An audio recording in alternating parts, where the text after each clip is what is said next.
বিশ্বমঞ্চে মার্কিন যুক্তরাষ্ট্র একমাত্র দেশ যেটি একটি পরাশক্তি হিসেবে বিবেচিত হওয়ার মানদণ্ড পূরণ করে।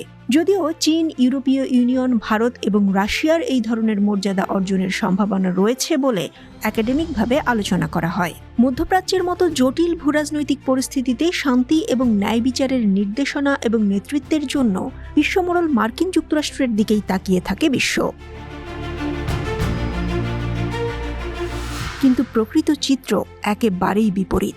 এমন সংকটময় পরিস্থিতিতে মহাপ্রভাবশালী মার্কিন রাজনীতিবিদদের খুঁজে বের করা কঠিন। নেতৃত্বে আছেন মার্কিন প্রেসিডেন্ট জো বাইডেন, যিনি বিভ্রান্ত। কিন্তু প্রেসিডেন্টের আশেপাশে যারা থাকেন তারা কি করেন?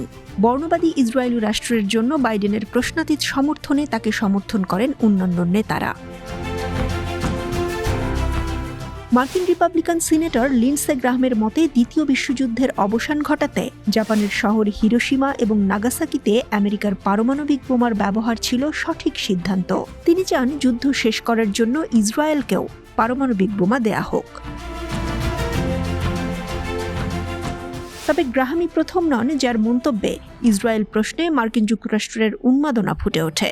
কংগ্রেস সদস্য টিম ওয়ালবার্গ গত মার্চ মাসে পরামর্শ দিয়েছিলেন গাজা যুদ্ধ নাগাসাকি এবং হিরোশিমার মতো হওয়া উচিত।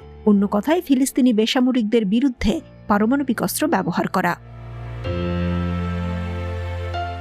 গত নভেম্বরে ইসরায়েলের ঐতিহ্য বিষয়ক মন্ত্রী আমিচাই এলিয়াহু বলেছিলেন গাজায় পারমাণবিক বোমা ফেলা হোক, ফিলিস্তিনিরা আয়ারল্যান্ড বা মরুভূমিতে চলে যেতে পারে। সাম্প্রতিক দিন, সপ্তাহ বা মাসগুলোতে দেখা গেছে ইসরায়েল হোয়াইট হাউসের নির্দেশাবলী এবং রেড লাইনকে সম্পূর্ণভাবে প্রত্যাখ্যান এবং উপেক্ষা করে। সবচেয়ে সাম্প্রতিক আদেশ ছিল যেন রাফা আক্রমণ করা না হয়। বাইডেনের ক্ষোভকে উপেক্ষা করে এমনকি আন্তর্জাতিক অপরাধ আদালতের অভূতপূর্ব গ্রেপ্তারি পরোয়ানা সত্ত্বেও ইসরায়েল গণহত্যা চালিয়েছে। বিশ্ব নেতৃত্বের জন্য বাইডেন এবং ওয়াশিংটনের দিকে তাকিয়েছিল। বাইডেন আইসিসির গ্রেপ্তারি পরোয়ানাকে আপত্তিকর বলে অভিহিত করেছেন। আইসিসির কর্মকর্তাদের বিরুদ্ধে নিষেধাজ্ঞা জারি করা হয়েছে। কিন্তু পরাশক্তি যদি আন্তর্জাতিক আইন বাস্তবায়নে অস্বীকৃতি জানায়, তাহলে নিয়মভিত্তিক আন্তর্জাতিক ব্যবস্থার আশা করা যায় কি? রোববার সন্ধ্যায় ইসরায়েল রাফার একটি তাঁবুতে 2000 পাউন্ডের বাংকার বাস্টিং বোমা ফেলার পর বিশ্ব আতঙ্কে পড়ে যায়। বিশাল বোমা বিস্ফোরিত হওয়ার সাথে সাথে শিশুদের দেহ টুকরো টুকরো হয়ে যায় এবং তাদের মায়েরা মানব মশালে পরিণত হয়েছিল। গণহত্যা এখন হলোকাস্টে পরিণত হচ্ছে এবং বিশ্ব এটি থামাতে শক্তিহীন বলেই মনে হচ্ছে। হত্যাকাণ্ড শেষ করার আসল শক্তি মার্কিন যুক্তরাষ্ট্রের কাছেই রয়েছে, কিন্তু তারা এটা করবে কি?